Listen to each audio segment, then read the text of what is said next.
Sunny film industry वाले कहते हैं कि इस फिल्म इंडस्ट्री ने आपको इतना दिया, इतना बड़ा स्टार बनाए आप मुंबई की फिल्म इंडस्ट्री की वजह से, लेकिन आप कहते हैं कि industry did not believe in me, आप कहते हैं कि मुझे फेयर ट्रीटमेंट नहीं मिला। यू वेरी राइट, बट क्या हो जाता है कि जो माहौल है वहाँ पर, मैं तो हमेशा कहता हूँ पापा की जो कैपेबिलिटी है और जो पापा ने डिलीवर किया है पूरी इंडस्ट्री में शुरू से लेके अब तक, वो कैपेबिलिटी मैंने दूसरे लोगों में नहीं देखी, लेकिन कभी मैंने देखा नहीं कि उन्हें उस तरह से अप्रिशिएट किया जाए। तो उस वजह से मैं इस तरह से कहता हूँ। और दूसरी बात ये है कि हम हमेशा कभी जब कुछ अच्छा भी करें तो हमारे पास सामने से कोई स्टूडियो या कोई दूसरे बड़े बड़े प्रोड्यूसर एंड डायरेक्टर साथ जल्दी मेरे साथ इतने जल्दी जुड़े नहीं हैं। अक्सर मैंने जब भी काम किया तो मोस्टली हमेशा न्यू कमर्स के साथ ही काम किया है, और मैंने एंजॉय भी वही किया है, बिकॉज उनके अंदर जो जोश और उनके अंदर जो एक प्रूफ करने की एक अंदर होती थी, तो उसके साथ मेरा भी तालमेल बन जाता था। और इसलिए जितनी भी फिल्में, जैसे घायल थी, उसमें भी नया डायरेक्टर था, और ढेर सारी फिल्में थी, सब में मेरे नए नए यंग लड़के थे जो जिनके साथ किया। शुरुआत भी मैंने जब की थी, Rahul was just young guy, नया था, जेपी दत्ता थे, और हम लोगों ने फिर उस वक्त जिस तरह का सिनेमा किया, उस वक्त सिनेमा मनमोहन देसाई जी का चल रहा था और इस तरह के डायरेक्टर्स का चल रहा था, और वहाँ पर हम लगे हुए थे कुछ अपनी ही एक अलग तरह का सिनेमा लेकर, जो ऑब्वियसली उस वक्त लोगों को, यंगस्टर्स के साथ वो रिलेट ज़्यादा करता था। लेकिन डेफिनेटली उसके बाद फिर मैंने कभी भी कोई बड़े स्टूडियो या कोई बड़े फैमिली से, या जहाँ जो जिनके जो ढेर सारी फिल्में बनाते थे, उनके साथ कभी मेरे को अपॉर्चुनिटीज़ नहीं मिली। और उसके अलावा अभी जब गदर रिलीज़ हुई है तो बहुत लोगों ने तारीफ़ की। सलमान खान ने ट्वीट किया, उन्होंने फिल्म का पोस्टर ट्वीट किया और लिखा कि 2.5 किलो का हाथ 40 करोड़ की ओपनिंग के बराबर है।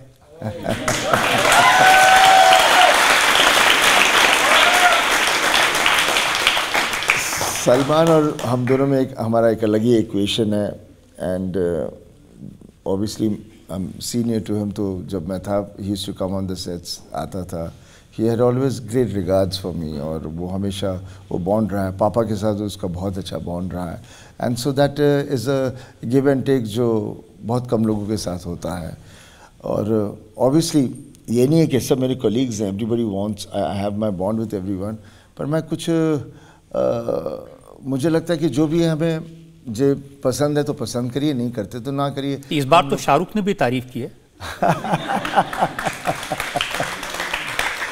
डेफिनेटली बिकॉज शाहरुख, देखिए वो ज़माना जब वो चीज़ हुई थी या जो भी हुआ था वो वक्त था, एंड मैं तो कहता हूँ कि उसके बाद समय होता है जहाँ सब चीज़ें फिर आदमी भूल भी जाता और समझ में भी आ जाता कि ऐसा नहीं होना चाहिए था, बचपना था।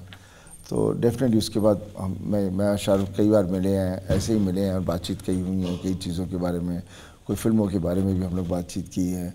और इस वक्त भी जब उसने ये मेरी फिल्म लगी थी तो पूरी फैमिली के साथ मेरी फिल्म देख रहा था, यानी कॉल में आप, तो वो सब चीज़ें बहुत अभी बढ़िया हैं, सब कुछ बहुत बढ़िया है। करण जौहर ने भी तारीफ़ की है आपकी फिल्म।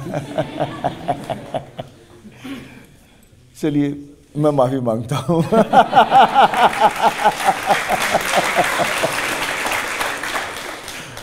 लेकिन आपको शायद इसलिए लगता होगा क्योंकि आप इंडस्ट्री वालों की तरह नहीं हैं, आप भी सबके साथ घुलते मिलते नहीं हैं, आप भी पार्टियों में नहीं जाते हैं। शायद ये होगा बिकॉज ऑब्वियसली मैं पार्टी पे जाना, ये नहीं मैं कहता कि there is anything wrong with it, पर वहाँ दारू पीनी पड़ती है या ये सब कुछ करना पड़ता है। मैं हूँ नहीं, मैं अर्ली राइजर एंड मैं रात को जल्दी सोने वाला मुझसे हूँ। तो और मैं जब शुरू में जब जाया करता था, obviously there were lot of senior actors, फिर जिसको चढ़ जाती थी वो पकड़ लेता था। और फिर वो ऐसी बात लूप लग जाता था, फिर वही बोलते रहते थे। तो एक ने पकड़ा, दूसरे ने पकड़ा, तीसरे ने पकड़ा, उसके बाद मेरे को भी चढ़ जाती थी, बिकॉज वो लूप के साथ आदमी वैसे ही हो जाता है फिर। गूंज सा लगता है, बिकॉज वहाँ पर आप किसी के साथ कुछ सेंसेबल बात ही नहीं कर सकते।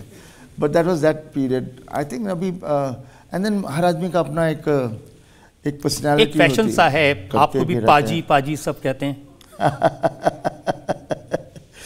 मुझे बस यही होता है कि जब कोई किसी को रिस्पेक्ट देता है तो उसका रिस्पेक्ट का मतलब समझना चाहिए और कुछ नहीं। जब पाजी कहा तो उसको पाजी समझिए, ऐसे मत पाजी। नहीं समझते? खैर, I wouldn't like to go there.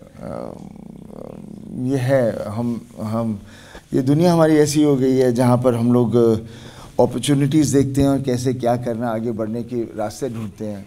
अच्छे बनने के लिए भी, अच्छाई के लिए हम कुछ भी करते हैं। और फिर से बोलेंगे मैं किसी की बुराई कर रहा हूँ, मैं बुराई नहीं कर रहा कि बट यहाँ दुनिया है वैसी अभी, और इसमें सही या गलत क्या है उसका कहने का मुझे कोई हक नहीं है। मैं वैसे ही रहूँगा जैसे मैं हूँ और बाकी लोग वैसे ही रहेंगे जैसे वो हैं।